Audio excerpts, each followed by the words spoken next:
नमस्कार दोस्तों, आप सबका एक बार फिर से एक नई वीडियो पर आपके अपने चैनल आरा ऑनलाइन में स्वागत है। आज के इस वीडियो में हम बात करने वाले हैं एक ऐसे ब्रिज के बारे में जो इंडिया में नहीं पूरे वर्ल्ड में फेमस है, और होगा भी क्यों नहीं। वीडियो देखकर आप सब समझ गए होंगे कि मैं किस ब्रिज के बारे में बात करने वाला हूँ। जी हाँ दोस्तों, मैं हावड़ा ब्रिज की ही बात कर रहा हूँ तथा ब्रिज से जुड़ी हर वह बात बताऊंगा जिसे प्रत्येक भारतीय नागरिक को जानना आवश्यक है। कलकत्ता के इतिहास के बारे में आप जब भी कहीं पढ़ेंगे तो हावड़ा ब्रिज का नाम न आए, यह नहीं हो सकता है। तो आइए दोस्तों, इस ब्रिज से संबंधित कुछ महत्वपूर्ण जानकारियां आपको इस वीडियो में बताता हूं।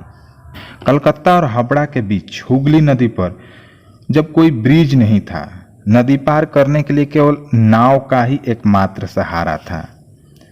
उस दौरान बंगाल सरकार की तरफ से वर्ष 1871 में हावड़ा ब्रिज अधिनियम पारित होने के बाद वर्ष 1874 में सर बेडफोर्ड लेस्ली ने नदी पर पीपे का पुल का निर्माण कराया। वर्ष 1874 में 22 लाख रुपए की लागत से, अब आप समझ सकते हैं उस समय यह कितना महंगा ब्रिज बना होगा। 22 लाख रुपए की लागत से नदी पर पीपे का पुल बना, जिसकी लंबाई 1528 फीट थी तथा चौड़ाई 22 फीट थी। वर्ष 1906 में हावड़ा स्टेशन बनने के बाद लोगों की आवाजाही ज़्यादा होने लगी।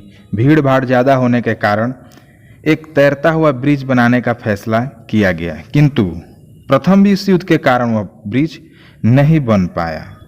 फिर वर्ष 1922 में न्यू हावड़ा ब्रिज कमीशन का गठन करने के बाद काम शुरू हुआ। जर्मनी की एक कंपनी ने सस्ते में ब्रिज बनाने का टेंडर भरा, किंतु ब्रिटिश से जर्मनी का संबंध खराब होने के कारण जर्मनी को टेंडर नहीं दिया गया। बाद में बीबीजे ब्रथ वेट बर्नल एवं जोसेफ कंस्ट्रक्शन कंपनी को सौंपा गया। अब इस ब्रिज बनाने में कितना मटेरियल लगा होगा, इस पर बात कर लेते हैं। तो दोस्तों, इस ब्रिज में 26,500 टन स्टील का इस्तेमाल किया गया था। इतना स्टील इकट्ठा करना बहुत मुश्किल था। फिर टाटा कंपनी ने स्टील देने का फैसला किया तथा लगभग 23,500 टन स्टील टाटा कंपनी ने ही सप्लाई किया। स्टील मिलने के बाद ही इस ब्रिज का डिजाइन तैयार किया गया। डिजाइन के दौरान अंग्रेजों ने शर्त रखा कि ब्रिज के नीचे से पानी की जहाज को जाने में कोई परेशानी नहीं होनी चाहिए।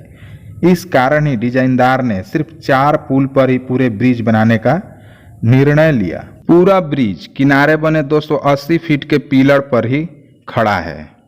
दोनों पायों के बीच की दूरी 1500 फीट है। नदी में कोई पिलर नहीं है। यह अपने आप में एक अजूबा है। दुनिया का यह एक ऐसा ब्रिज है जिसका उद्घाटन नहीं हुआ है। जब पुल का निर्माण हो चुका था, उस वक्त सेकेंड वर्ल्ड वार जोरों से चल रहा था। जर्मनी ने इसे तबाह करने के लिए इस पर बमबारी भी किया, किंतु कोई भी बम ब्रिज के ऊपर नहीं गिरा था। कोलकाता और हावड़ा को जोड़ने वाला यह ब्रिज का नाम उस दौरान न्यू हावड़ा ब्रिज रखा गया था, किंतु 14 जून 1965 में गुरुदेव रविन्द्रनाथ टैगोर जी के नाम पर इसका नाम रविंद्र सेतु रखा गया। किंतु आज भी लोग इसे हावड़ा ब्रिज के नाम से ही जानते हैं। जब यह ब्रिज बन गया, उस वक्त इस पर ट्राम भी चलाया जाता था, किंतु आवागमन ज़्यादा होने के कारण जब बढ़ने लगा तो ट्राम को चलना बंद कर दिया गया। एक रोचक तथ्य है इस ब्रिज के बारे में। कहा जाता है कि इस ब्रिज की एक चाबी है, जिस चाबी को अंग्रेजों ने भारतीयों को नहीं दिया। कहा जाता है कि उस वक्त ब्रिज से बड़े जहाज़ों को पार कराने के लिए इसे 2 भागों में खोल दिया जाता था, किंतु इस बात की कोई आधिकारिक पुष्टि नहीं है।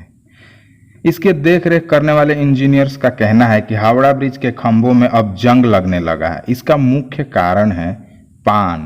जी हाँ दोस्तों, इस ब्रिज पर लाखों लोग चलते हैं तथा पान खाकर ब्रिज पर ही थूकते हैं।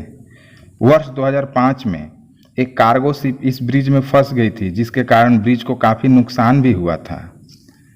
वर्ष 2006 में इस पुल की मरम्मत किया गया था, जिसमें 8 टन स्टील की लागत आई थी तथा पूरे प्रक्रिया में 50 लाख का खर्च भी आया था। कलकत्ता के इतिहास का यह ब्रिज बहुत ही खास है। वीडियो अच्छी लगी तो लाइक करें, शेयर करें तथा चैनल को अवश्य सब्सक्राइब करें। नमस्कार।